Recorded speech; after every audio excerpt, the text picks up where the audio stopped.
Okay, my friends, here it is. The Saturday morning live stream at the Garden Like a Viking headquarters, Zone 5/6, Northern Indiana.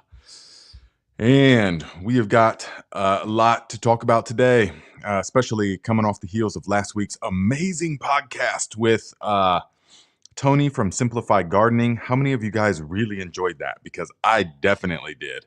Learned a lot, got to connect with him, and even after the podcast, we sat in the studio or whatever. After he went off, he hung out in the backstage or whatever it is, and then we got to talk for like another half hour, which was super cool. He showed me all of his rare plants. He's a rare plant aficionado. We can say that, and that's no exaggeration. A rare plant aficionado. I did not even know that things like that existed, and that there was that kind of market for these rare plants. It's incredible. So I learned a lot of things, and he will be back on the show in the springtime. So guys, what do you think? We're going to this upcoming year, we're going to from late January through February, March, April, and maybe into May. Every other week, we will have someone on the show. We'll try and line it up. I don't know if we can get that many people to cooperate or our schedules to align, but we'll do, one regular and then one with a guest, one regular and one with a guest. And thanks to you guys, I already have Gardener Scott. Yes, we have already been in communication. We're going to do a live stream. So let us know what kind of things you want us to talk about.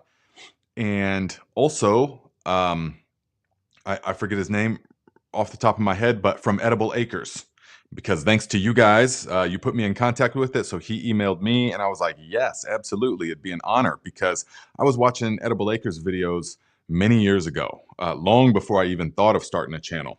And it was really inspiring to me. So you guys can check those channels out. Let us know what you want us to talk about. Yes. And, topic ideas and stuff like that, because it's a whole different thing. I mean, creators will make videos and stuff, yes, but when you do like an interview, you have an opportunity to bring out certain things and to ask things in a way that you don't typically get from the videos, because we have more time. When you make videos, they have to kind of be like, okay, quick and sort of like really to the point and kind of with edits and stuff like that. But to the people who get down with like podcasts, who have a longer attention span, then it really allows you to open up topics and to get a bit more in depth about things without having to worry about, I need to not use so many words, or I need to just leave that part out so I can make the 8-minute video, So let's see, guys, where are you at? Lucia Bora, hello, my friend from the Netherlands. Good to see you here. Spreading Ideas says, greetings from Syria. Happy freedom breathing. Yes, nice. What's the weather like in Syria right now? Spreading Ideas. I'm not sure I've seen that name that often here, actually. We got Big Will Dog in the Soil is here. Yes, guys, he's got a channel as well. Check it out. Just starting. Got to show him some love. Let's see. We've got Brian Airy, of course. Yes. Aaron Johnson. Yes. Pam from South Africa. Hello. Oh, we got Tony in the chat. Simplified Gardening is here. Yes.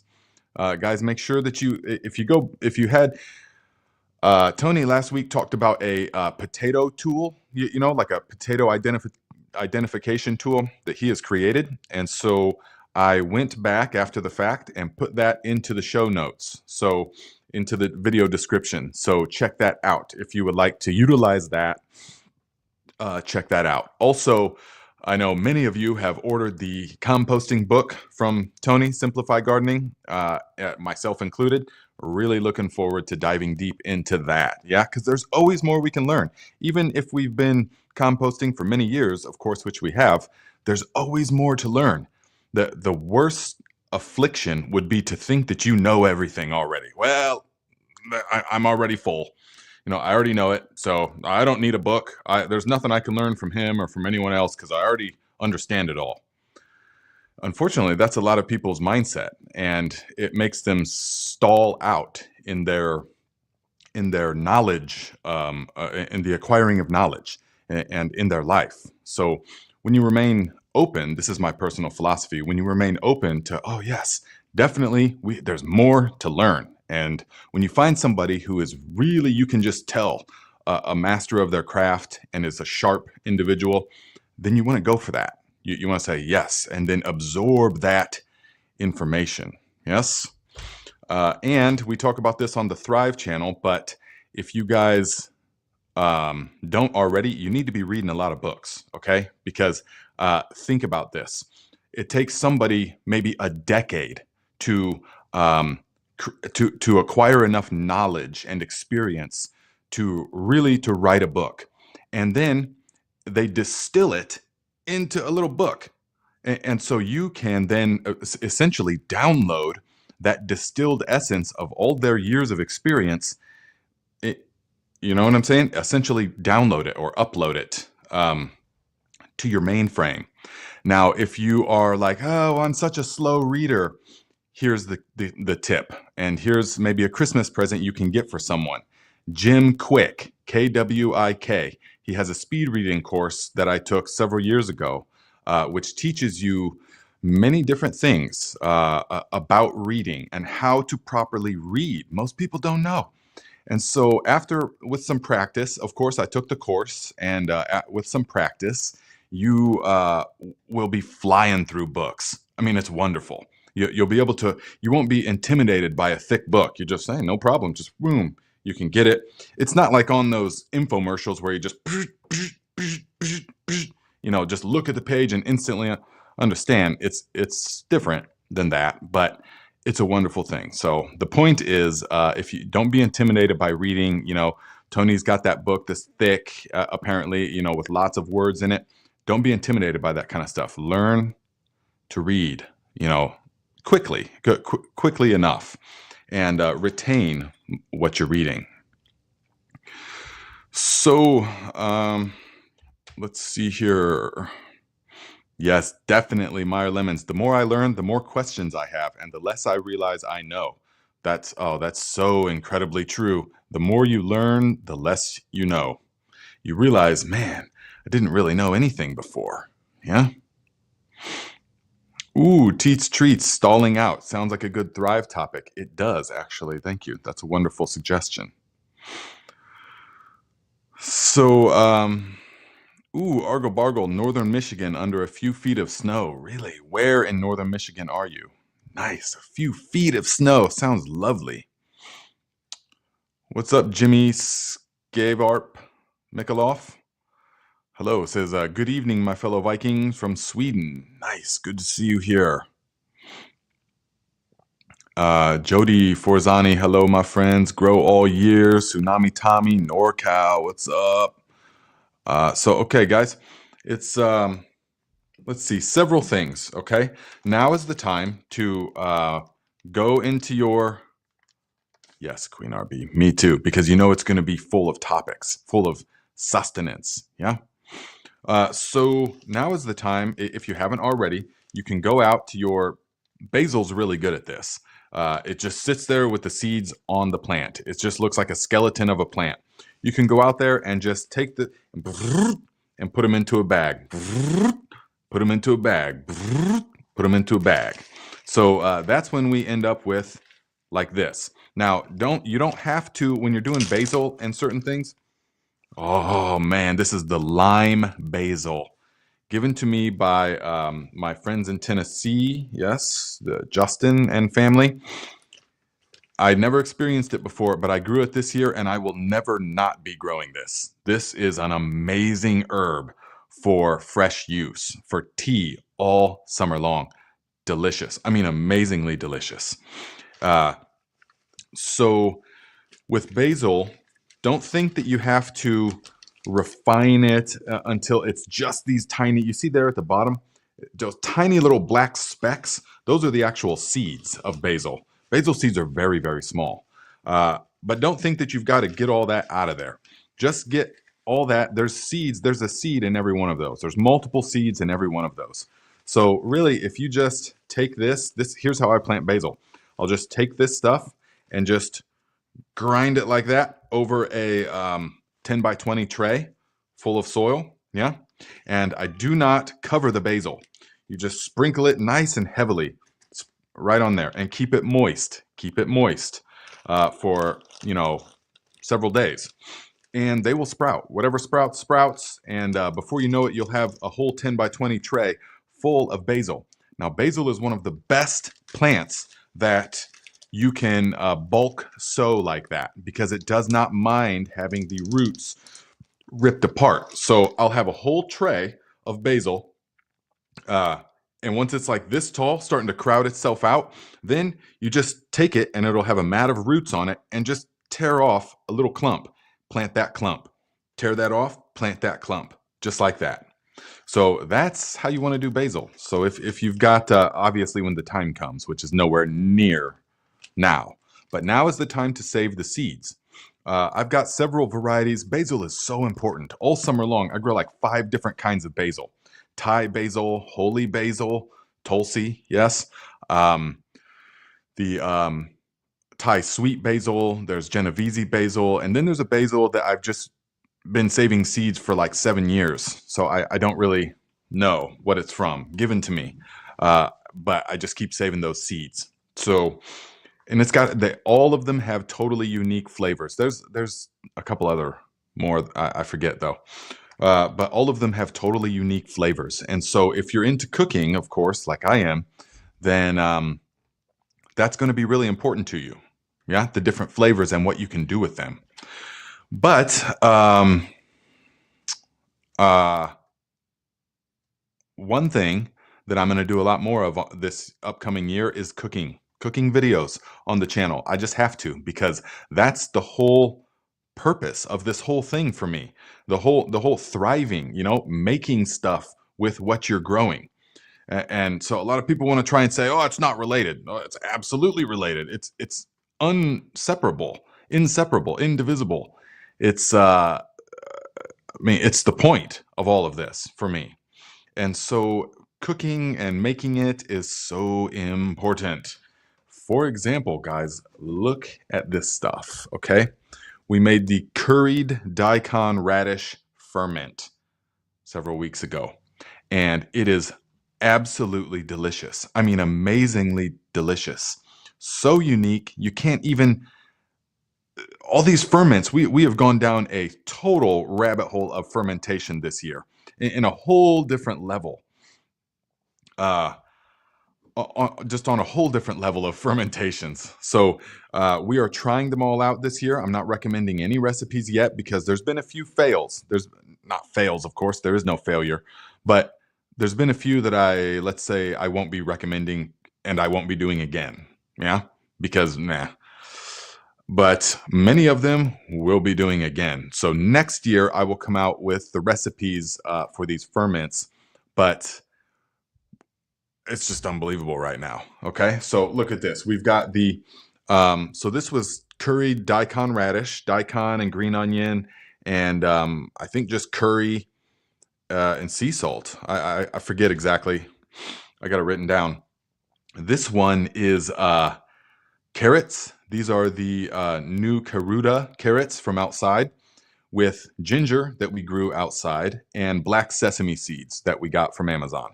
And that is in the Viking storefront if you want to get the good black sesame seeds. We fermented this, and there's nothing you can compare the flavor to. It's ginger, but it's sweet. And so the ferments I'm finding are like, you know how if you cook a normal dish, then you eat it and there's like the flavor. Everything's kind of homogenized and it has a good flavor to it, balance. But with these ferments, what it does to the flavor is totally unique in the sense that there's layers that you can taste. You'll taste the initial carrot, the sweetness of the carrot, but then that will subside and you'll taste the ginger. I mean, full on ginger. And then like another sourness, there's layers, if that makes any sense. So completely different. I mean, this is how we're going to be doing the winter veg for sure. We're going to be having the meat, which we got from Jerry, the beef farmer, of course. It is amazing this time, every time, but this time in particular is amazing. Got the whole cow a few weeks ago, and we have the meat with all the fermented vegetables, and then the storage crops like the potatoes and the sweet potatoes and the winter squash and stuff like that. Yes? Super good. Can't recommend highly enough. Let's see here. Let's see here. Meyer Lemon says, simplify gardening. That's a really good point. You should talk to Nate about it. What? Talk to Nate about what? Yes, I know. I've been thinking of that the whole thing. Or, I mean, that's what kept me from not doing any last year. So, Tony says, just be mindful you don't confuse YouTube who your audience is. Consider putting the cooking on another channel, or YouTube might not know who to put the video in front of. I know, and I've thought that. And so I didn't make any cooking videos last year, and the channel just did terribly, terribly.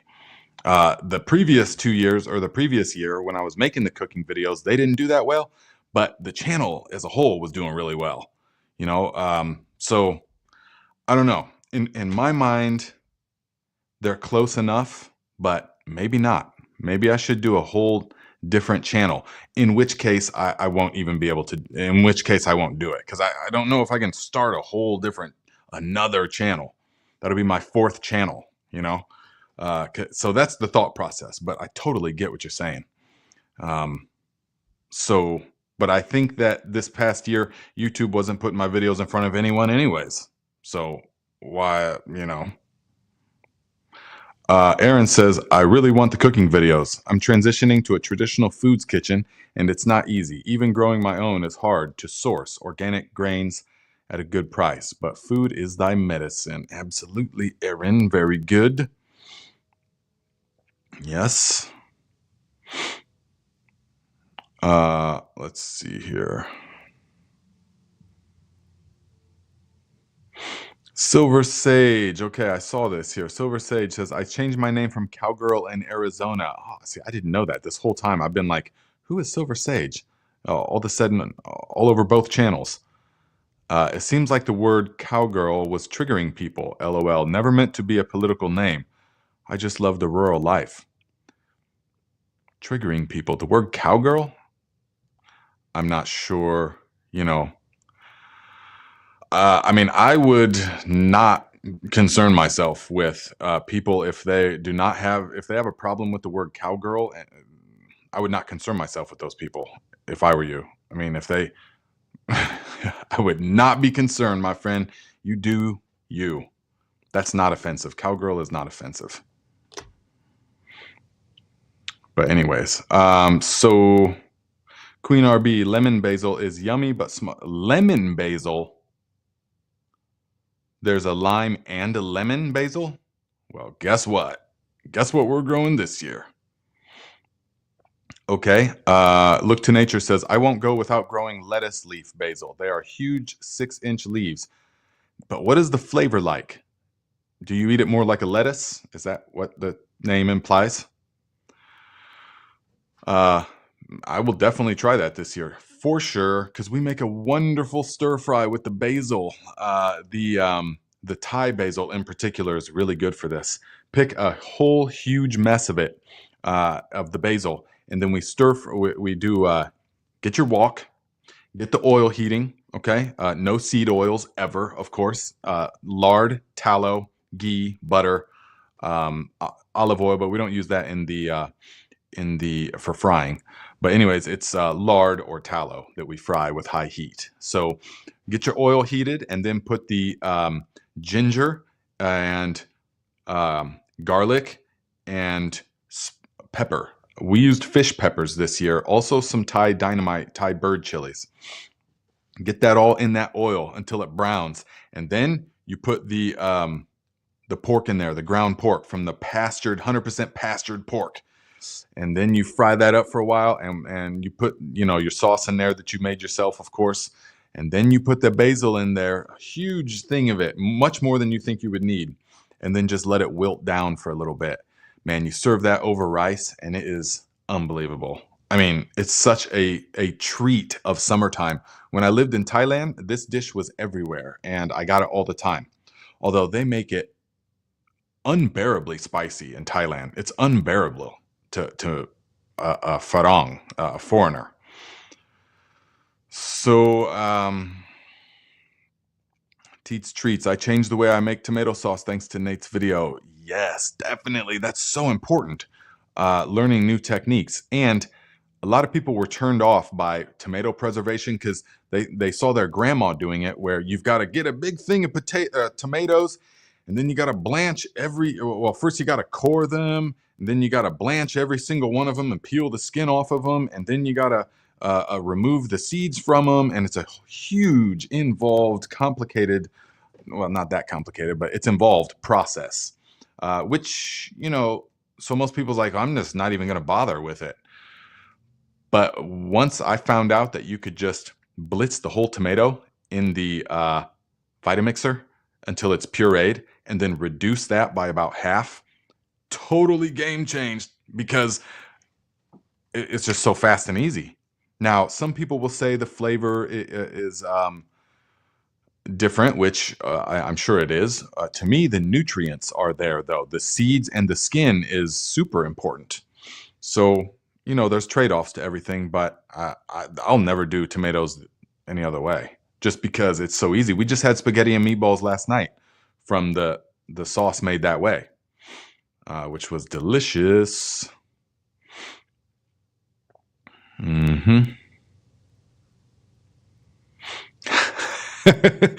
Teats Treats. Makes me want to change my name to 5 Cowgirls in a Row.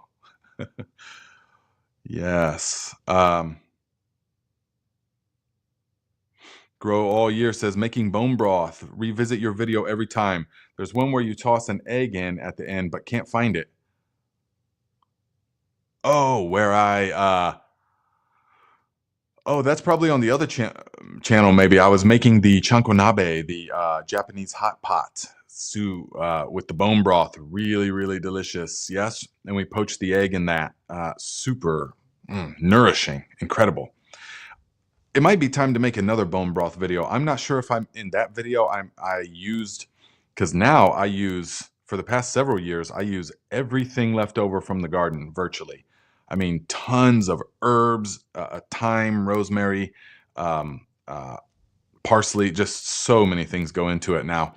It's like medicine food, definitely. Right. Shawnee Gross says, happy to hear you're going to show more ways to eat the harvest. New channel? I know. I'm not sure if it should be. Guys, what do you think? Is it, I guess it could start just a separate channel. I guess it wouldn't be that big of a difference. You would just start the channel and post to that. We'll see. We'll see. What would we call it? Probably Feast Like a Viking. In fact, I already know that's what we'll call it. Let's see. Oh, wow. Simplify Gardening says, I have a different channel for the houseplants, and that's still gardening. Yes, because it can really screw the audience up. I'm happy to sit with you and help you get found. Thank you, my friend. Definitely. Wow. Okay, so you have a whole different channel just for the houseplants. I would totally think that that's in line, but maybe not. Maybe that's something I need to do. Because eventually when the books come out and stuff, there will be separate books. Yes. Garden Like a Viking, Feast Like a Viking, Thrive Like a Viking, which is the meditation and all of the psychological practices and the kettlebells and the cold training and all of that stuff. So it would make sense. It would make sense.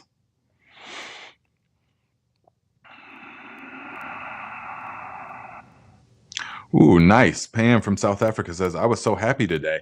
I harvested 2 20-liter, which is 10-gallon buckets of earthworm castings. I have an old bath in our garage, black gold. Definitely. That is 2 20 liters. Nice.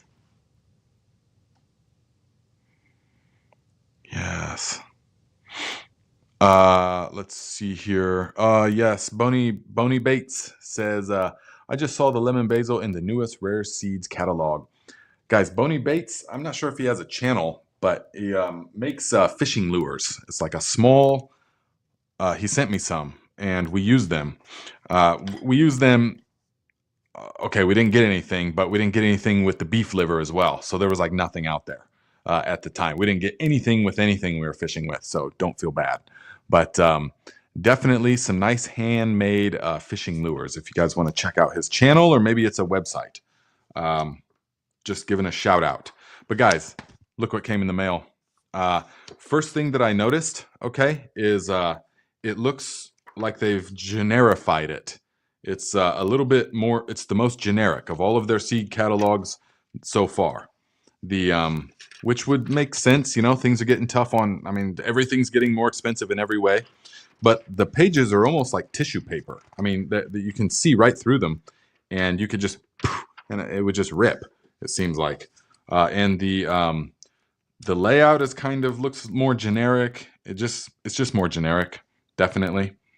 The colors aren't nearly as vibrant. And there's not nearly as much stuff. So not sure what's up with that, but I think that they know that everyone goes online now. So guys, I grew these several years ago, the purple hull pink eye peas. And I grew them because I have a pea and bean sheller from Taylor Manufacturing. If you know, you know. It's the only way, because up until I got that thing, I was doing my dry beans and all that stuff with the pillowcase method. Let them dry out and bash the pillowcase up against the ground and stuff. And then it just was like, it works, but it's very, very, very laborious. Whereas this pea and bean sheller, you just plug it in and feed these things through it, and just ting, ting, ting, ting, ting, ting, ting, ting, ting, ting, ting, ting. It pulls them through and just ting, ting, ting, ting, ting, ting. I think I made a short on it a couple years ago. But these purple hull pink eye cowpeas work really, really good in there. And they're delicious and nutritious. And the plant thrives in the blazing heat. If you, no matter pretty much where you live, even, well, I can't say no matter what, but if you live in a place that is so blazing hot you can't grow other food, I bet you could grow the pink eye cowpea. So, and if you really want to make a real thing out of it, then get the Taylor Manufacturing pea and bean sheller. It's like $700 or $800, or at least it was like 5 years ago, and well worth every cent. So, I mean, can you put a price on your own health and your own thriving and well-being? But the best thing to do if you're hesitant on the cost is to come together with some other people that are going to utilize it, and they can go in on it. A few $100 from each family, and you guys can use it, you know, because you only use it once during the year. But when you use it, man, that thing will do a bushel in like 20 minutes. No, less than that. I mean, just like, it's unreal. It would take you well, you would not be able to do by hand unless you had a village to do it. You wouldn't be able to do that much by hand, you know. So, am I in the center of the shot or what? So I highly recommend that if you guys are serious about doing your own, getting your own stuff. Oh, Sam says they made it easier to read. I thought, wow.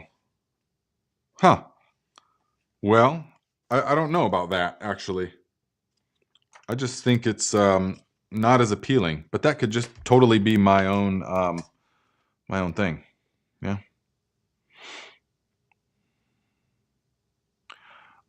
Lucia says Baker Creek and Rare Seeds are not shipping to the Netherlands, but like to get seeds buying from the locals. Yes, that would be great. If you guys are in Indiana, a good place to get seeds is the Urban Farmer. The Urban Farmer, ufseeds.com. urbanfarmerseeds.com. And they got really good garlic and all kinds of seeds, and they're located outside of Indianapolis. So that's a wonderful place. That's where we get the garlic from. That's where we get many things from. So they're a great place if you want, you know, local. But we don't have like a lot of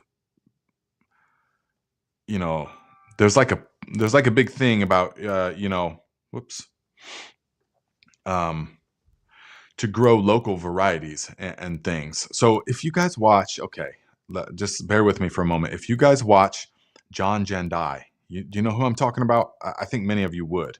He's a Thai guy.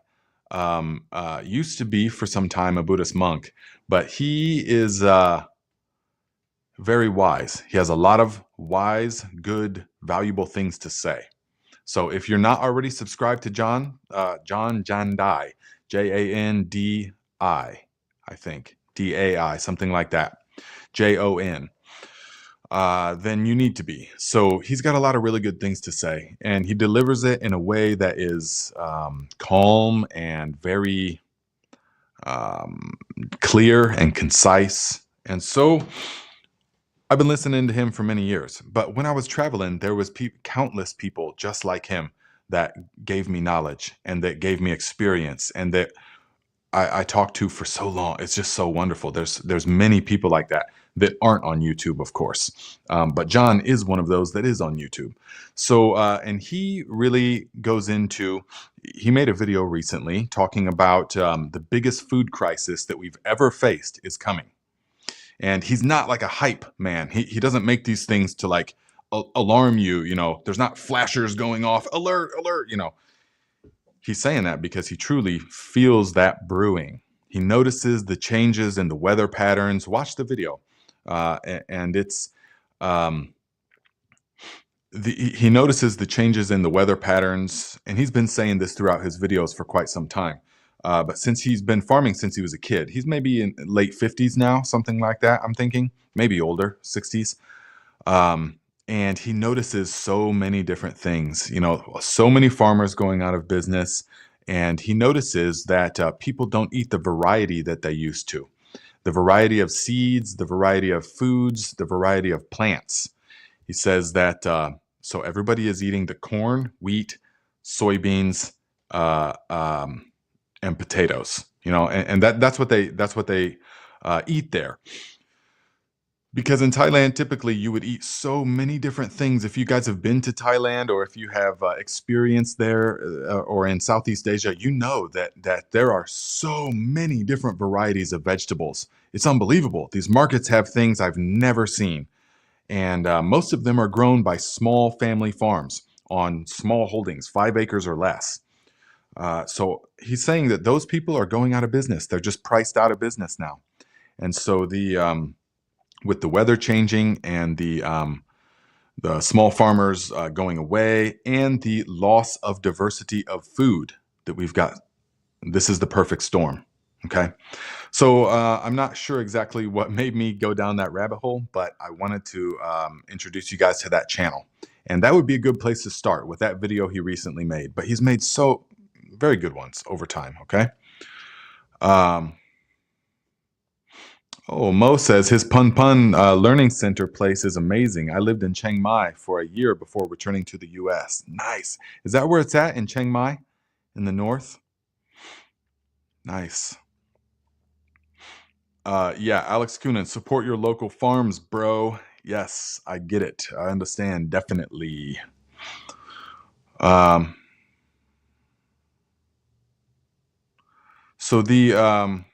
let's see. Big West says, I know him. Yes, definitely good. VA Green. Okay, so there's my rant about that, all right? So the VA Green says, what do you got in the Amazon box back there? Well, that is just actually, that one in particular is for Sheba because it's right next to the heater and she likes boxes. I don't know. Are you guys' cats obsessed with boxes? If there's an open box, she has to jump in it immediately and then just sit there in it. So the box next to the heater is the most appealing box for her, the little cat. But I, let me mention these real quick. Nancy Dewall, $10 via Cash App. Thank you very much, my friend. I appreciate the contribution. Says, for good afternoon, Nate. Yes, thank you, Nancy. I appreciate the consistent contribution, my friend. There was one more here. Let's see. Brian Airy, $5 holla. Thank you very much, my friend. says, let me see. It's got to pull up the app here so I can see what he said. It's got to do facial recognition real quick. And goodness. Brian says, thank you, Nate. Edible Acres loves how he uses his chickens to compost. Might look into Ben at Sandy Bottom Homestead for your show. Nice, thank you. I will do that. Ben at Sandy Bottom Homestead. Yeah, and if you guys want to, how we set up the one with Edible Acres was one of you guys emailed him. I think Pop Perm emailed him. And so then he contacted me, said, hey, some people have been emailing me to get on to contact you. What do you got in mind? I said, yes. So you can do that, guys. Go ahead. That would be helpful. But I will also do it. But a lot of creators get so many emails that things can just get lost in the noise. I mean, tons of emails. So, but the Amazon. So guys, I just want to discuss for just a moment some things that if you need ideas for Christmas or whatever for the gardener grower in your life, here's a wonderful thing. And these are in the Viking storefront. It's a 3-pack of the best sharpening stones for the money that I've ever seen. And I've been using them for some time now, and they come with, it comes as a 3-pack, and it comes with its own little stand, you see, and it's got these things, and you can really get a fine edge on your knives. I'm all about having razor sharp knives in the kitchen. And I like the one that is really, really fine. So this is a 1,000 grit, 5,000, and 8,000 grit. Almost the 8,000 is basically just like a polisher. But these are super high quality, all right? Shapton. Shapton is the brand name. It's a Japanese company, Shapton. It's like there are some guys from Boston said, hey, let's make a business selling sharpening stones. Call it Shapton. That's what it sounds like. Shapton. So that's what they are, okay?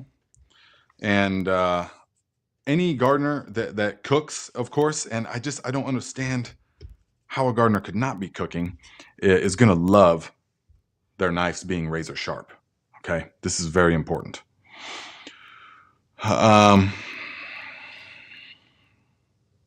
Yes, I know you have. Look to Nature. Thank you very much. I appreciate that.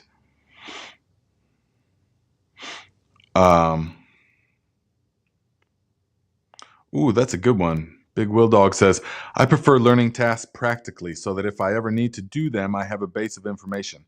I stay ready so I don't have to get ready. That's a good stay ready so you don't have to get ready. I like that. Definitely. So here's another couple of things, guys. If you are into the microgreens, which are the sprouting, remind me to tell you about the microgreens. Okay. If you're into the sprouting, I can highly recommend these lids because they truly are no rust. I've had them for several years now, and this 316 stainless steel truly doesn't rust, which is amazing. And so these are really nice.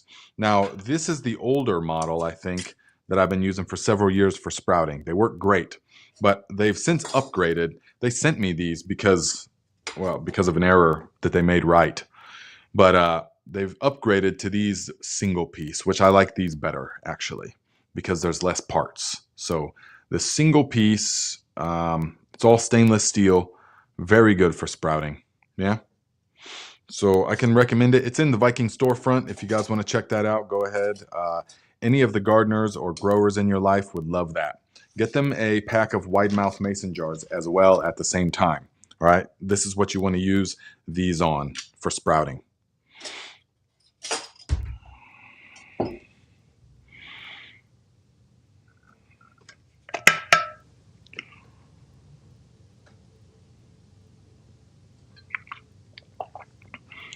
Notorious Nugs says, you ever grow stuff indoors besides houseplants?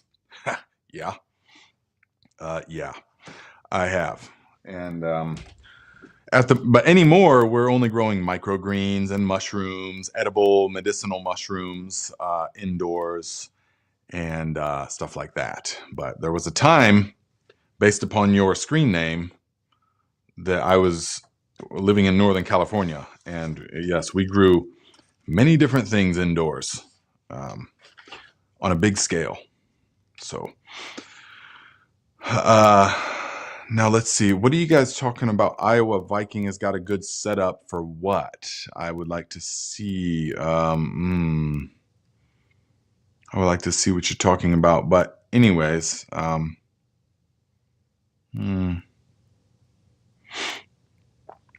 okay.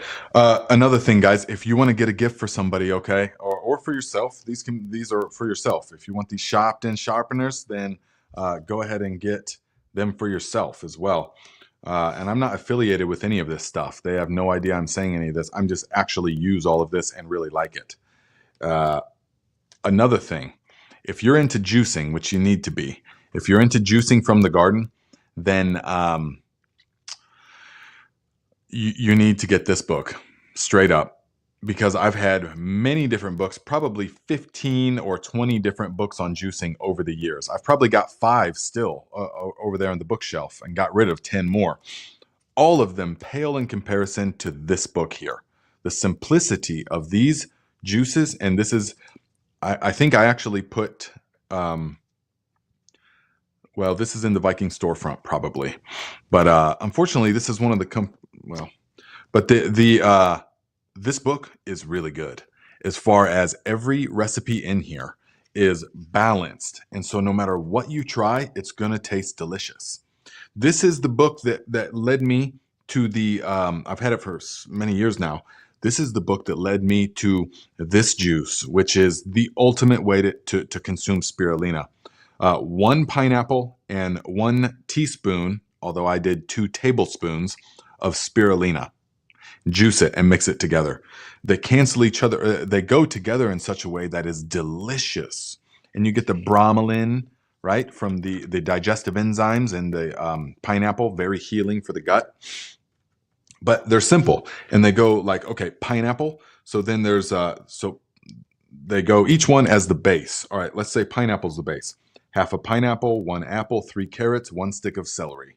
And then it tells you sort of what they shine more in: immunity or detoxification or making the skin glow. Yes, those kind of things.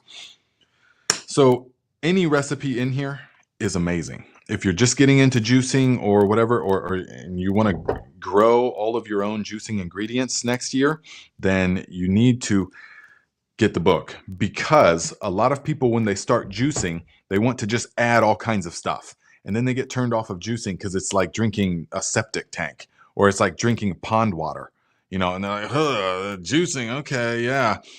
Or they'll go way too heavy on the fruit because they just want that sweetness. No, do yourself a favor and start right.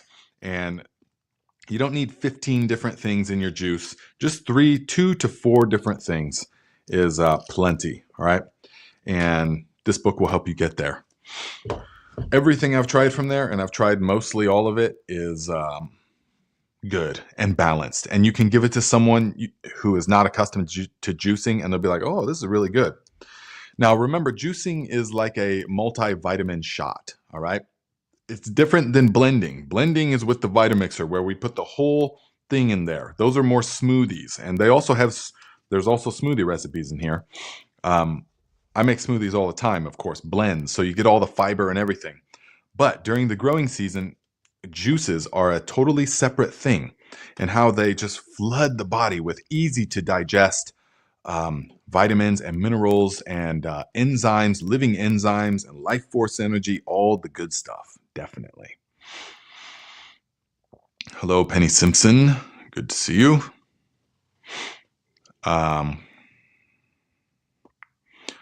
Let's see here.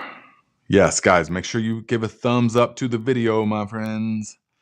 Notorious Nugs says, is it worth my time to try and grow tomatoes, peppers, broccoli, carrots, strawberries, or stuff like that indoors? Haven't ever seen people really do that indoors except maybe strawberries. That is a wonderful question. And so here's the short answer to it, all right? or the long answer. So the plants need 5 things: light, water, air, nutrients, and it all has to happen at the right temperature. And they can be seen as an equation in the sense that any one of them can be the limiting factor. So if you don't have enough light, it doesn't matter how many of the other ones you have, it's not going to work right. They're not going to grow properly. Likewise, if you've got plenty of light but not enough CO2, they're not going to grow. If you've got plenty of light and CO2 but not water, they're not going to grow. So it's an equation.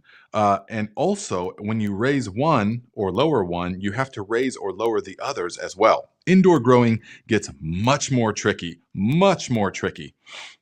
When you start growing indoors, like on a commercial scale, like I did, and like your life depends on the success of the harvest, so failure is not an option, then you become really in tune with all this stuff, and how you see how difficult it is to actually mimic the outdoors.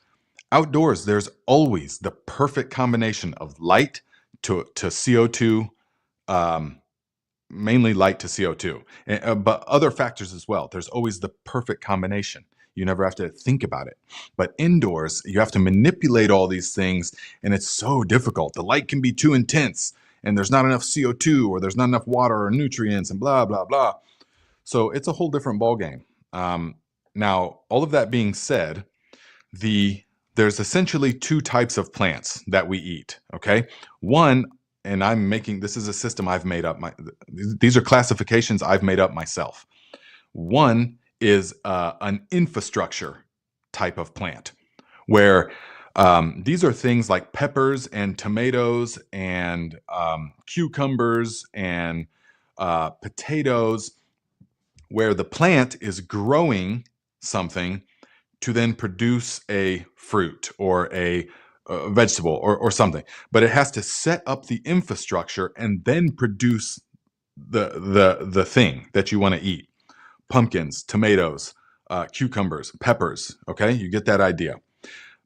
But then there's another kind of plant, and we will call this the I actually forget what I called this before, but we will call this the something else plant, where you eat the infrastructure. Okay, so there's 2 types. Okay, where we have to use the infrastructure, and the other type where we have to eat the infrastructure. And this are all of your leafy greens. Okay, your lettuces, the bok choy, the chard, and the all the things that we can eat at any stage along the way.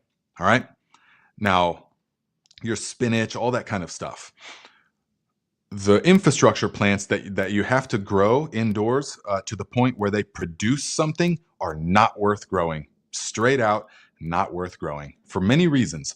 One, because the amount of artificial light required, even with the new LEDs and stuff, yes, is going to be way too much, way too expensive.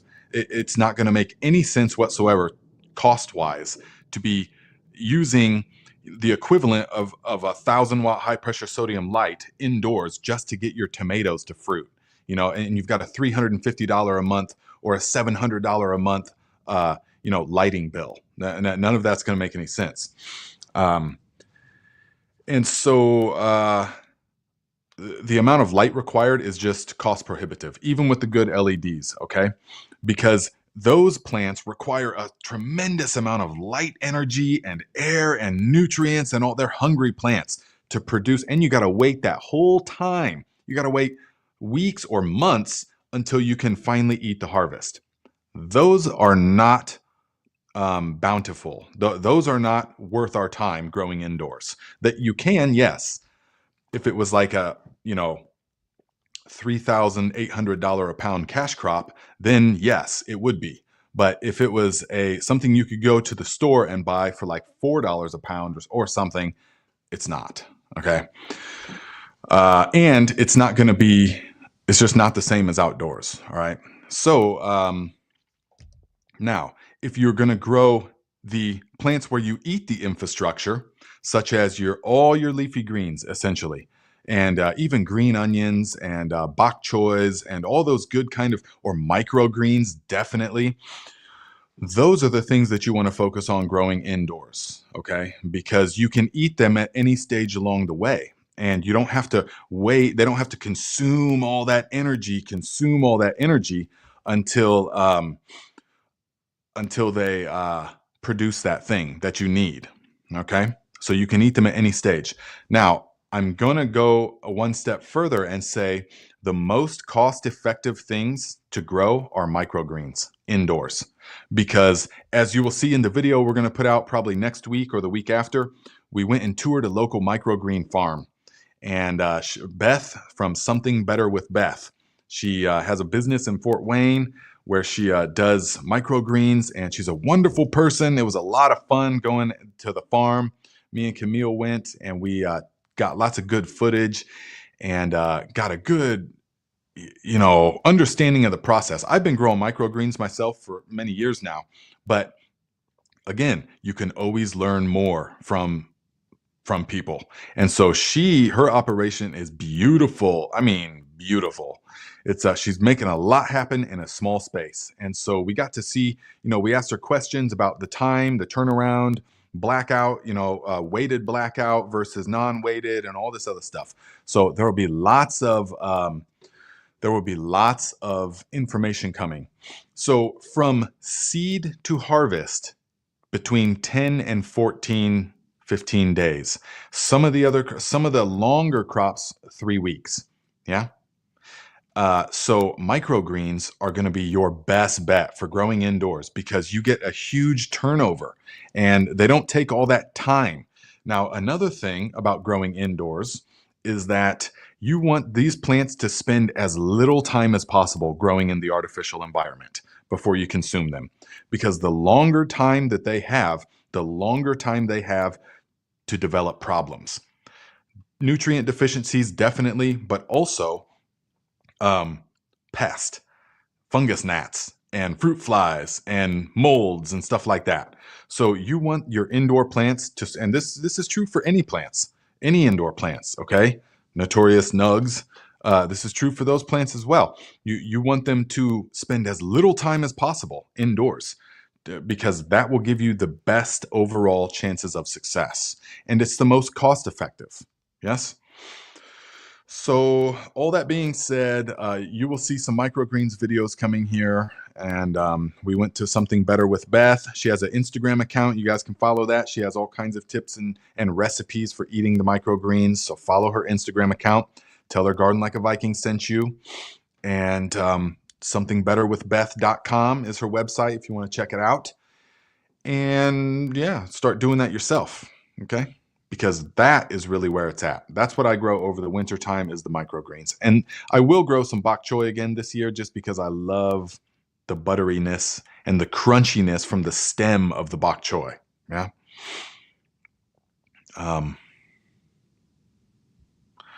Yes. Ooh, yeah. Oh, VA Green says, I try not to go more than 6 weeks indoors for plants I'm going to transfer outside. Absolutely. If we're talking about starts and stuff, definitely. Because when we're talking about transplants, the longer they go indoors, the harder their adjustment will be outdoors. Yes, it's true. So yeah, we try to go as little as possible. But also for the other types of plants, a lot of people want to have a big, long 10-week veg cycle and then a big 10-week flower cycle, because they want these massive plants and stuff.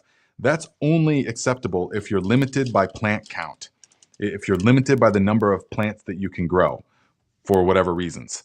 I can do 4 plants, okay, then have a huge long veg cycle and get them real big and then flower them out. But you'll have the absolute highest chance of developing problems over those 25 weeks or so that they're in those pots and under those lights. And you've spent thousands on electricity. Whereas you can have more plants and veg them for just 1 week and then start fruiting them immediately. So they're in and out before 10 weeks is up. The whole thing's only 10 weeks or 11. That's the way to do it. In and out. No problems, high quality. Anyways, don't get me started on that. That's the old me. Okay, Boney Bates. Nice talking to you, my friend. Thanks for stopping by. Whoa, Lucia Bora says, nice to read here about worms. Never thought I would say this. I love my worms. I have 21 bins. I am very proud of it. I will post a photo of my boxes on Discord. Yes, please do. Let us know, guys, who's a worm farming expert here? Okay? Not just someone who's got into worm farming the last year or two. Who's a worm farming expert? Okay? I want to have you on. Okay? Let me know who's a worm farming expert. Let's get to the bottom of it, and we'll have a worm farming expert on the show.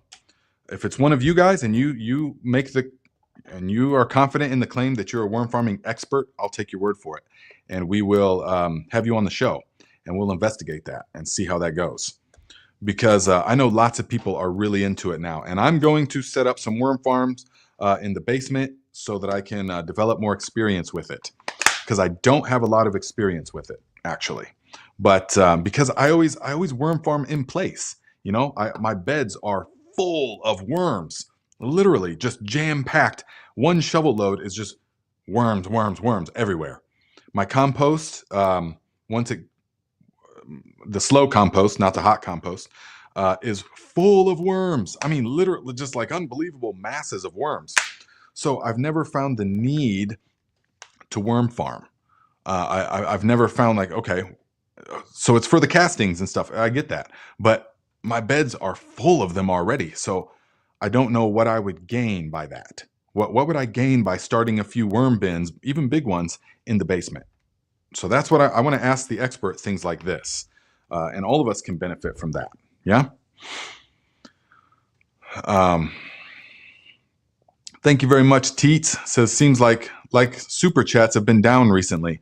Oh yeah, way down, definitely. But that's okay. You know, that's not a problem. One, because you guys have got the understanding that our overlords want to take their tax, you know, their cut from this method. So you are directly, you know, through the PayPal, Venmo, or CashApp, so that we get 100% of everything. But I have no problem paying the overlords because I'm so thankful for this platform. So no problem at all. And then, like Alex said, a lot of people got memberships. Yes, this is really good, memberships, because you can count on that, you know, which is good. So I appreciate you. I appreciate any contributions whatsoever, you know, but also don't feel like it's necessary. Only contribute if you want to, you know, and that's a very helpful thing, of course. Now, pretty soon, though, I'm not going to be able to say that I've never accepted a sponsorship, because Hey Bike sent me that free bike. You remember I was telling you guys about that? And they hit me up and said, hey, we want to send you one of these bikes. And I was like, what? So that's good. I mean, finally, like a good offer, you know, and because I've been wanting one of these.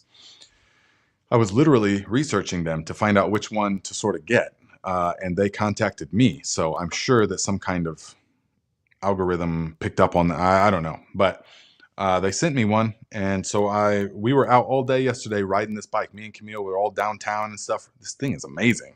It's like fun. We were both riding. She was riding on the back. And so we're going to make a fun little video and probably release that next week. Even if you're not into the bikes, I would appreciate you to watch that video, because, you know, it's a video that we're making. So, but yeah, that's you know, they gave me the bike for free. So I'm all about it. And it's not like it's some kind of fertilizer company or some kind of garden related product that I'm, you know, don't really agree with, but I'm going to promote it anyways. No, this is like different. So,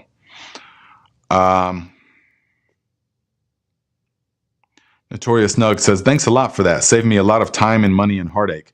Definitely. That little spiel right there just came from years of experience condensed into like a 3 or 5 minute rant. So yes, I mean, I've tried all of it indoors, growing potatoes indoors, growing tomatoes and peppers and stuff indoors, and growing many things indoors, and it's just not worth it. It's not worth it. But the microgreens, definitely worth it, because you can use just regular shop lights, or you can get them tiny little LED lights. They don't need much light at all. So that's what it's all about. Yeah. Taida says, I'm about to add a worm bin too. We already have mealworms for our gecko, quail, and chickens, so I'm excited to observe a new method for the reds. Yes, that would be good. Now, do you guys have, how many of you guys are farming soldier fly larvae for your chickens? Show me pictures of your setup under the livestock section of the Discord chat, okay? Because a lot of people are asking me about that. And as of yet, I don't have experience with it, but I will in the future. We're going to feed our chickens 100%. There won't be any feed that we purchase. And if that's not possible, then, well, it is possible. I know it. So we just have to limit the flock size. But we're going to be growing everything for the chickens. Yes. And you heard it here.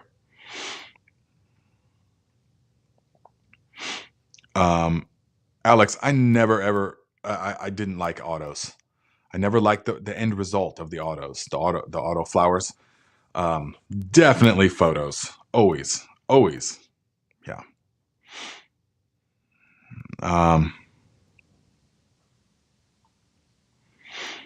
Simplify Garden said, I've not seen weather like it in my life. Weather, what are you talking about? What do you notice with the weather where you're at? Let's see. Mr. Roberts says, I use a veg and a flower room perpetual. Yes, definitely. So 2 separate rooms. I like it. Definitely a good way to do it.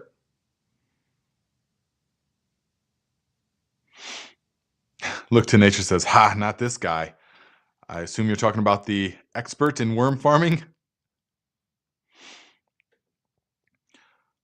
Yeah. Why didn't I think of that? Of course. Duh. Mom Computer says, Nate, you did a video at a worm farm. Why not get that guy on? I didn't even think about that. Yeah, definitely. We're definitely getting Nick. We're definitely getting Nick on from the local worm farm. Duh. What? Sometimes it just takes you guys pointing it out to me. But yeah, he's a stone cold expert for sure. I mean, literally the farmer. So, and he can he can ramble off answers fast because he knows it. Of course.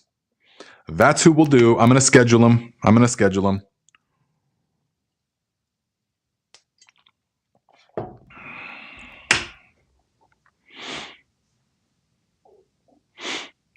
Let's see here.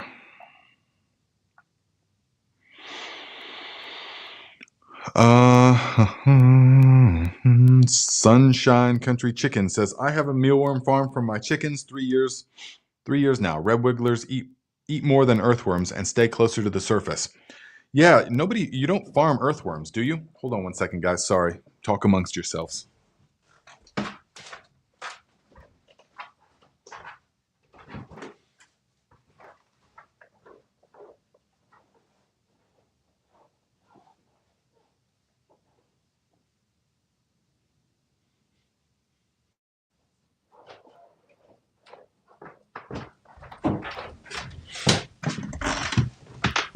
Okay. Yeah, you don't it's my understanding that you don't farm earthworms. I mean, they wouldn't consume the same things. So you would want to consume composting or grow composting worms, of course, yes?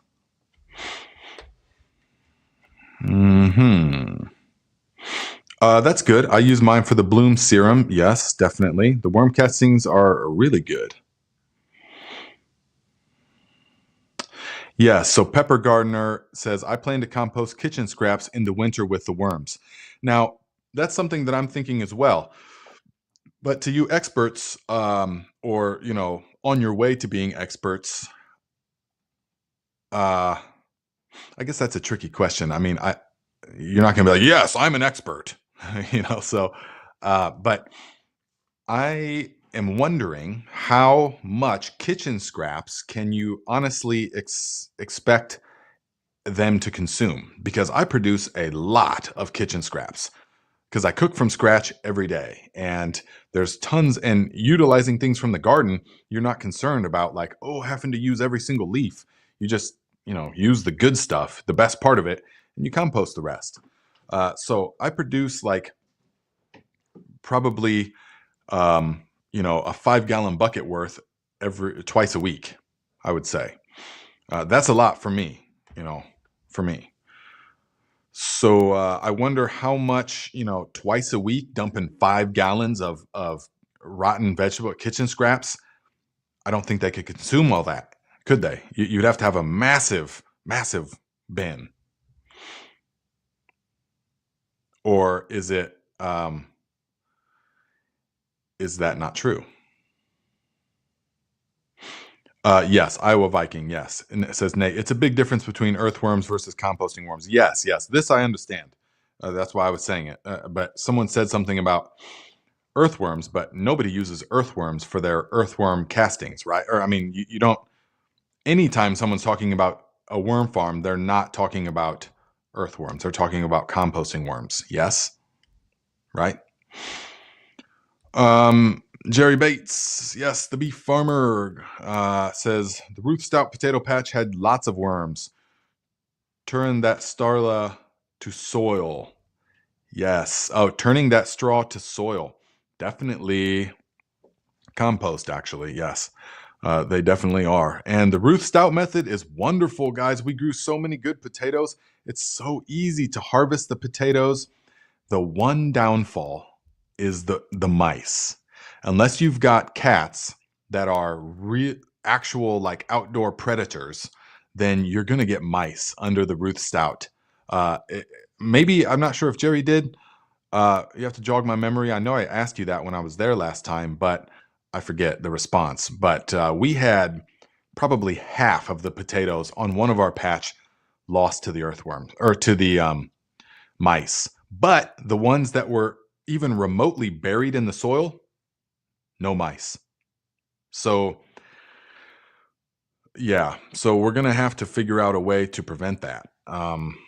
We don't have the predatory cycle. There's not like fox and hawks and all kinds of predators, because we live in Indiana where the farmland has just decimated the ecosystem here to where there's no habitat for any of those animals anymore. There's like little tiny strips of woods here and there, but that's it.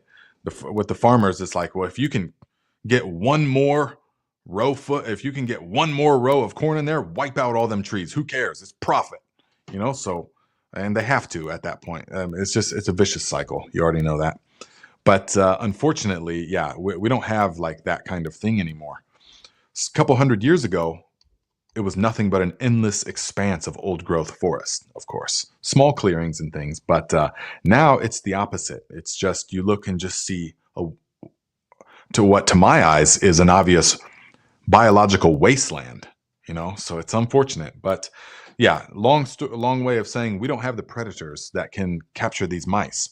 And the Ruth Stout creates a really nice system protection for the mice. Tony, if you're still here, what are your thoughts on the Ruth Stout for potatoes? Let's see. Beck says, hi, Nate. I planted garlic zone 6A a week before Thanksgiving. Covered with straw, but after a few days, we went into the 20s and I see no shoots. Do you think they'll survive till spring? Oh, absolutely. Yeah, don't even worry about it. 100%, they'll be just fine. You won't see shoots that fast anyways. Thanksgiving was, oh no, not even close. You actually won't see shoots until the springtime. If you planted them, I planted mine about that time actually, and you won't see shoots this year. You'll see them early spring. It'll be the first thing in the garden to pop up. But they will put down roots though, and they will vernalize. Yeah. So they will be bigger and stronger and better than if you had waited till the spring to plant. This is for sure. They will put down roots and they will be drawing up nutrients when they need them. But don't worry at all. They'll be just fine. Garlic laughs at 20 degrees. Mm-hmm.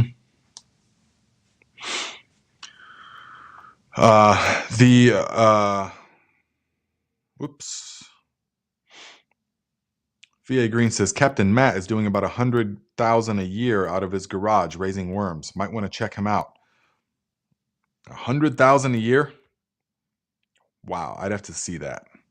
Beck, new member. What's up, my friend? Welcome. Yes. Oh, wait. Let's see here. Donald Hughes, $5. Thank you, my friend. Says thanks for underculture and electoral culture knowledge. Going to incorporate with hoop culture. I'll be sending pictures. Thanks. Okay. Yeah. We got all kinds of cultures going on. Guys, did you see, there was another one actually.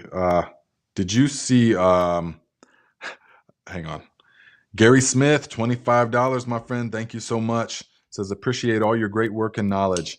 You're very welcome. I appreciate your consistent contribution, my friend. Did you see, right after we were on the Urban Gardener podcast, yeah, who has the weekly show right after ours, you can check him out, of course.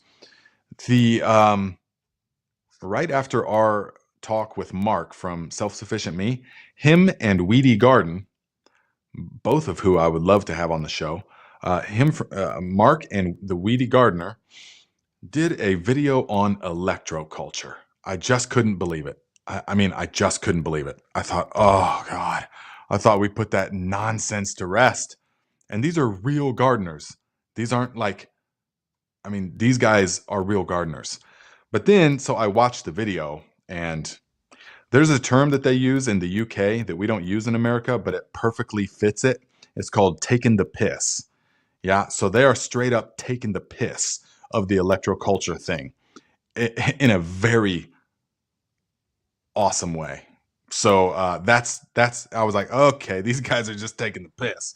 That we can tell. So that was very comforting. So I don't have any concerns about where they're going with that. We can just put it that way.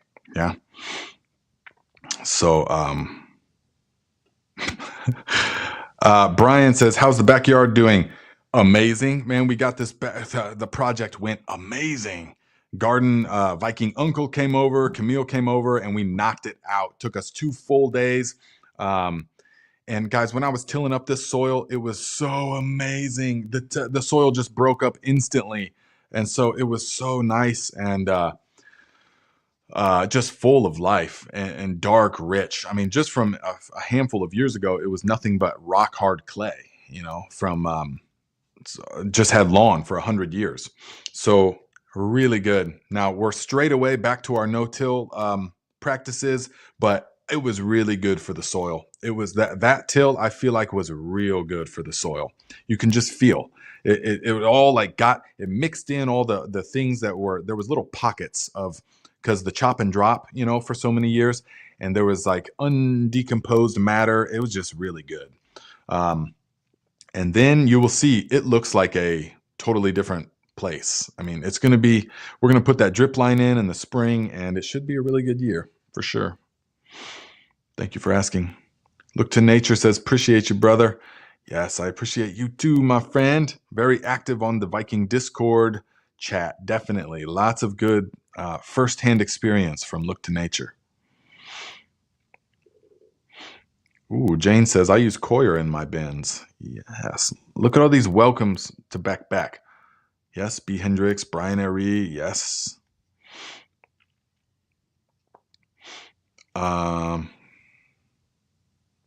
What? Pam says, simplify gardening. Tony, I feel for you. On Monday, we had heavy snow. It has not ever snowed here.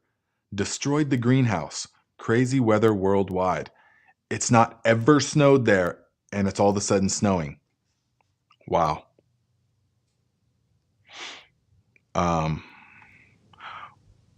What is BSF? I want to do BSF so bad. I am under the impression that Michigan is too far north. What does BSF stand for? Oh, yeah. Penny Simpson says curried daikon radish sounds amazing. It is. It is literally just, the flavors are so unbelievable. You want to see another one that's super amazing? Check it out. This one is a curried kraut. So it's sauerkraut. So it's a cabbage and um, onion and carrots with curry powder and raisins in it. A couple of other things as well. Just eating it by itself already tastes delicious, but I can tell that once that ferment gets in there, those layers of flavors is going to be unlocked. It's so amazingly good, guys. And look at this. It's already, hold on one second. It's leaking, yes, but good, delicious, just cabbage and sea salt. And it's only made 2 days ago, and it's already puffed up and overflowing, which is great. And I'm learning so much about the fermentation process. The overflowing nature, it's actually what we want because it helps to press out all of the other, the dead airspace, and it keeps everything submerged. You don't have to use weights this way. It's amazing. So I've got several different, remember guys, I got several different kinds of lids, but I'm finding myself using these ones with the dial on them every time because you don't have to make labels anymore. You just set the date and is what it is.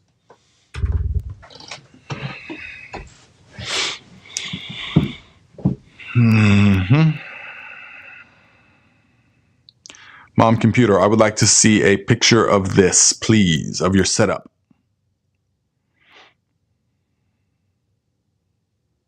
Whoa, Simplify Gardening says, we're having our second major storm called Dara and 95-mile-an-hour winds, flooding and all sorts. It's chaos here. Whoa.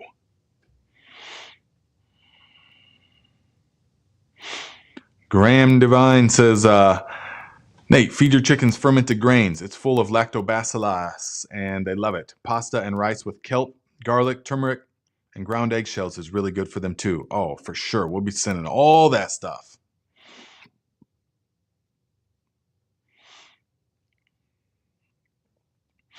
Oh yeah, Myra Lemon says, Nick is who I buy my worm products from. Nice. Yes, he really knows what's up.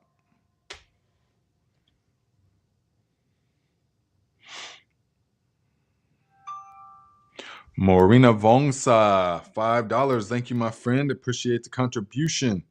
Says, for the compound. Thank you. Guys, once that starts to take hold more, it's going to be awesome. You guys are going to come with us every step of the way, and it's just going to be fantastic. I can feel it brewing more and more, but everything in its time. We are securing the streams of income that will finance the whole operation, because that's without that, nothing's happening.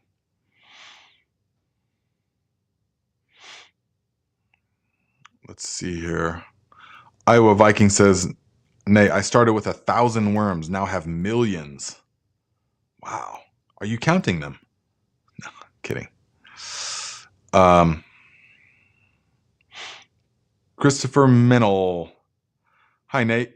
Is a concrete planter a good idea? I acquired a concrete planter and nothing seems to grow in it. It depends how deep it is, if it has drainage.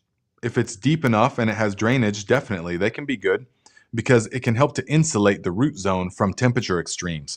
The main problem with pots and stuff is that they will cook the roots. So most of the things, you have to make sure it's things that can tolerate hot root zones. But if you got a thick concrete planter, it can hold that coolness well into the day. So yeah.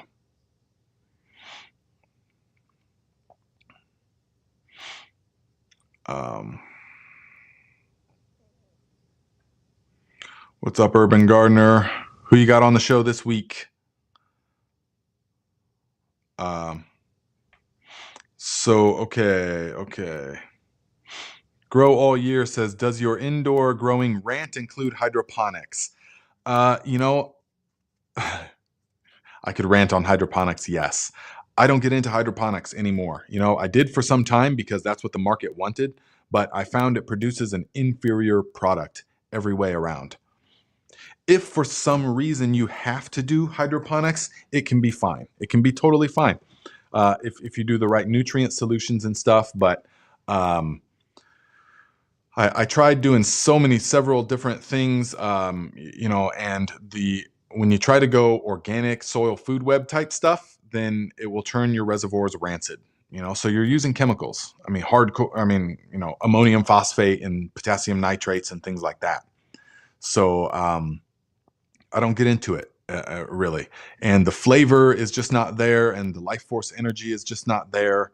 And so, yeah, I could go on and on about that, of course, but we're not utilizing the soil food web. So let's see here. Start.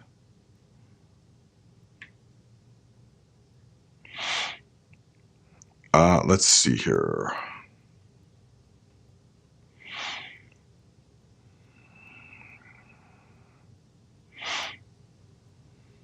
Let's see. Okay. Simplified Gardening says, that will be me, Nate. LOL. You're probably talking about counting your worms. Yeah, you seem like that kind of guy. So let's see. Okay. Did anyone ever answer the question about how much can I feed these worms? Oh, Cas, no. I would not put avocado seeds in there. It will get bitter. I wouldn't do it. You ruin the whole thing. So yeah, you run the risk of ruining the whole thing. I would not.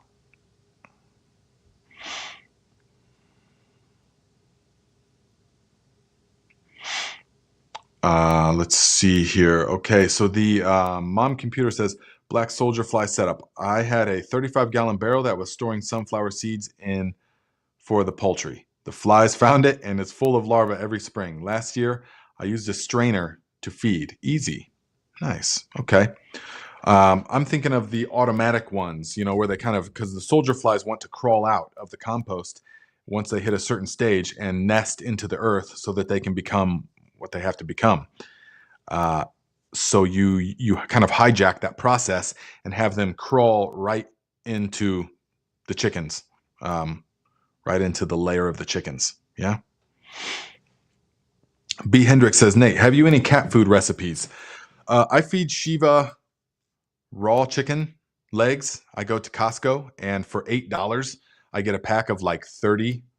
They're like 30 or 35 chicken legs. So I take them out, individually freeze them, and I give her one of those, totally frozen, 100% frozen. I only feed her at night. Give it to her frozen, and several times a week I'll give her something else then, like one egg yolk, or a little dash of raw cream, or her favorite raw beef liver.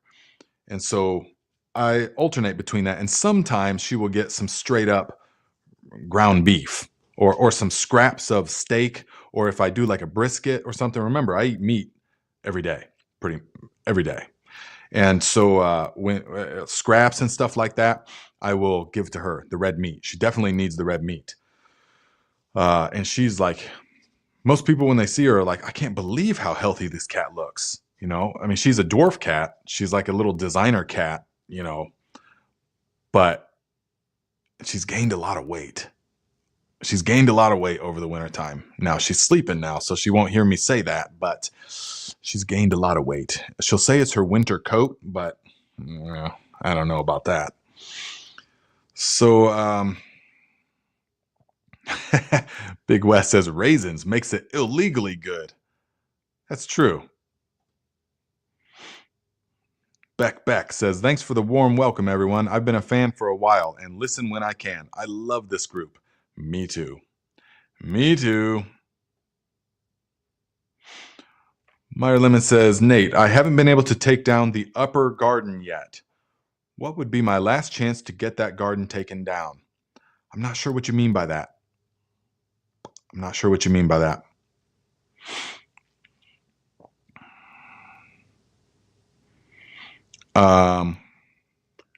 Alex Coonan, we are already in the climate collapse. Yes. Yeah, climate, I feel like, is a symptom, actually. But most people want to focus on it as the main problem, but it's not. It's actually a symptom of just total ecocide of just poisoning the earth. The human endeavor has just poisoned the earth to we're already well past the point of no return. Yeah, it's true. And I've traveled all over the world, guys. And I mean, I've observed this for those 10 years. I observed this and I was seeing this. And it led me to the direct experiential understanding that, yes, we are already well past the point of no return, of just total poisoning of the ecosystem. And since we are of the earth, we literally are of the earth, every component from the soil. We are a reflection of the health of the earth. The health of the earth is a reflection to our health. And collectively, especially in America and now in other countries as well, we've never been more unhealthy, more depressed, more fat, sick, unhealthy, pre-diabetic, all the things. All you already know. I'm preaching to the choir with this group. But yeah. And that's because we've poisoned. So our bodies have become so poisoned because we've poisoned the environment and the waterways. The water's poisoned, the air's poisoned, the earth is poisoned. It's all toxic poisons. And so we wonder, how's one in however many kids have autism now? When just in our grandparents' day, that was literally unheard of. And all these lifestyle things, yeah, we're already there. You're preaching to the choir, my friend. This is for sure. Oh yeah, Argo Bargle says raised beds freeze quicker than soil. I have to harvest my carrots a little early because they're the beds that freeze early. Yes, they definitely are. You can insulate it, but you'll have to bury the whole thing, including the bed, in straw. But I can highly recommend now. Next year I'll be recommending this, giving recipes. This is homegrown carrots and homegrown garlic. And it's just, the flavor is so unique. It's unreal.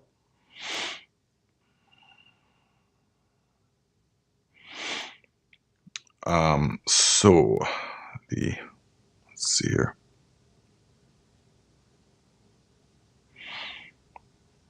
Oh, black. Okay. BSF stands for Black Soldier Fly. Okay.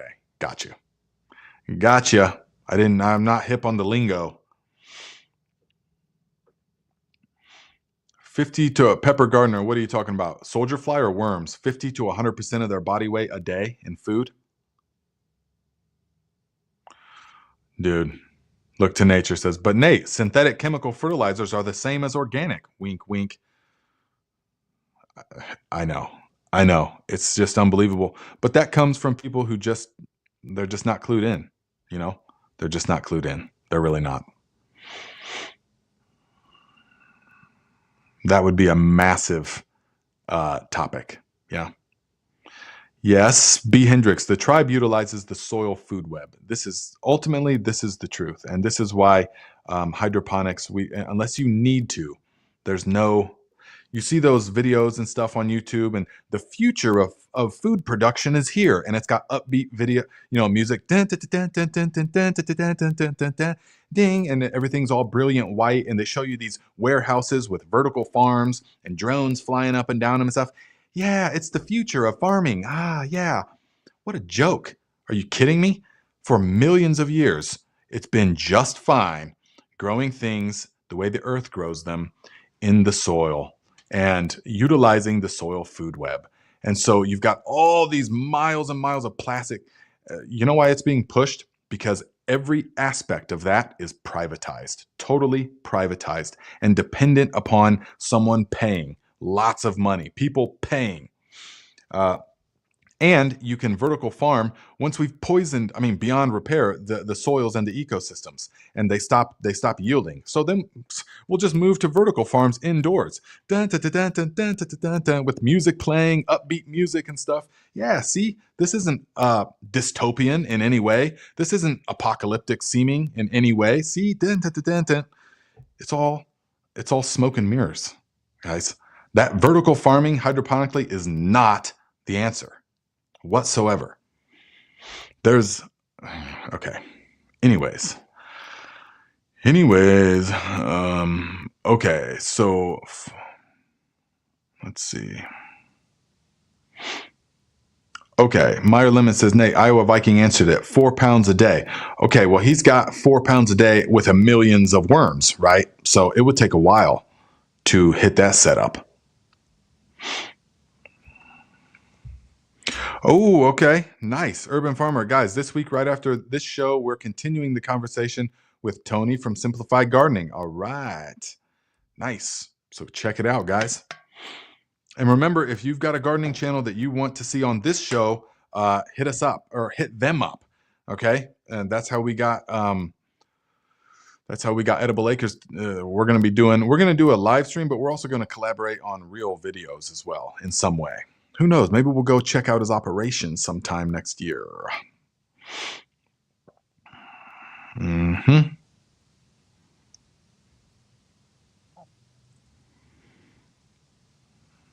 Okay. Iowa Viking says, Nate, to find out how much to feed it is how much they can eat in 2 days. Okay. So you'd have to have a good size. So I'm just trying to get an idea if it would be practical for me. Okay. How big would the bin have to be to utilize, we'll just say, a 5-gallon bucket a week, you know? And how long would that take for them to multiply to that point? But yeah, we're going to have Nick on here for sure. RJ Fritz says, Nate, do you see any issues with planting 2 different varieties of corn about 20 feet apart? Concerned about cross-pollination issues? Oh, absolutely. I see every issue with it. Yeah, that will not, I mean, if there are 2 different types of sweet corn, then it can work. All right. But if it's a field corn or a dent corn or flint corn and a sweet corn, then you're going to end up with mutant corns. Corn is one of the few things that can cross-pollinate this season because it requires the plant, the pollen, to come down from the tassels and hit the silks. And each one of the silk sticking out of the corn, each one of those is attached to a kernel. And so every single one of those has to have a pollen grain fertilize it. And if it doesn't, if you get incomplete pollination, you'll open up the ears and have tons of missing rows. It won't develop. So, but if you plant like a glass gem corn next to a Fisher's early sweet corn, then the pollen from the glass gem, or they'll confuse each other, and you'll get a bunch of weird, like hard fibrous stuff. I know I've done this. You'll get a bunch of weird hard fibrous mutants that year even. So yeah, if you really want to, if you've got limited space, you want to just grow one variety of corn, and forget about saving seeds for the following year. Unless if you just grow one variety, yes, you can save the seeds.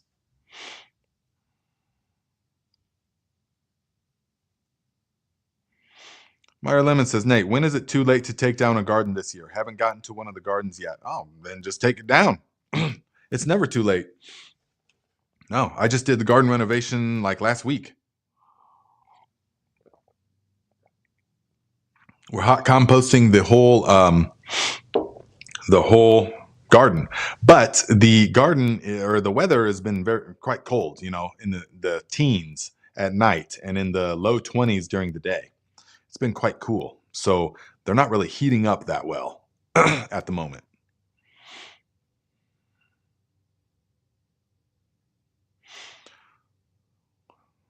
So Stephanie Stevens says, shouldn't she be hungry at night when the rats are out? There are no rats anymore here, fortunately. Yes. She doesn't actually, she just likes to endlessly torture the things that she catches, that kind of thing. Eventually she'll get around to eating them, but she just likes to play with it for a long time. Which is fine because maybe there's other rats watching and they will get the picture that they're not welcome here. So maybe she's sending the right message by torturing the rats that she gets. Although I watch her all day. She'll catch a mouse or a chipmunk and just toy with it. Just keep it, and then it'll run away and she'll get it again. And I'm like, God, just end it already. What is the purpose of that? Just be done with it.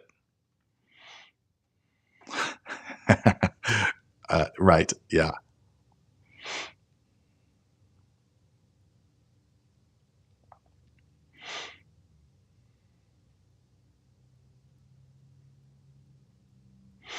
So, okay, guys, Iowa Viking, thank you for the contribution, my friend. I appreciate that. I appreciate that.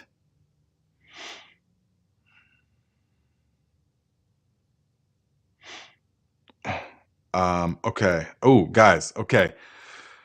It's time is up. So the time is up, and I have to get to my brother's house because we are going to tear up the carpet in his basement and create a workout room. We're gonna take the trailer, we're gonna go to Tractor Supply and get the horse stall mats, and we're gonna cut those to shape, and we're gonna put those into the basement so he can have a nice workout room.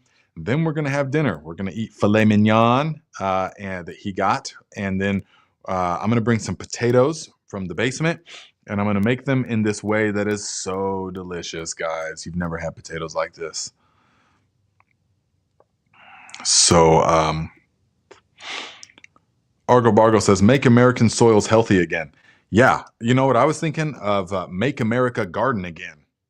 What do you think? I want a hat that says that. Make America gardeners again. Back post World War II, when every single one of the well, not everyone, but like 40% of the veg came from backyard gardens. Now it is less than a single percentage. Yes. Okay, guys, we will see the Thrive Tribe on Monday morning at 10:30 a.m. on the Thrive channel, which I took back to the old name. It's just called my name, Nate Murray. But we'll call it still the Thrive channel. Yes. So I'm doing it that way for branding purposes. So you'll see. And thank you guys very much for the contributions and the chat contributions as well. And if you're getting things for your Amazon for Christmas, make sure you bookmark the Viking storefront. Enter Amazon through there every time you shop on Amazon. We get the credit for it. So this brings us one step closer to the goal. All right. So thank you guys very much. And we will see you all next week.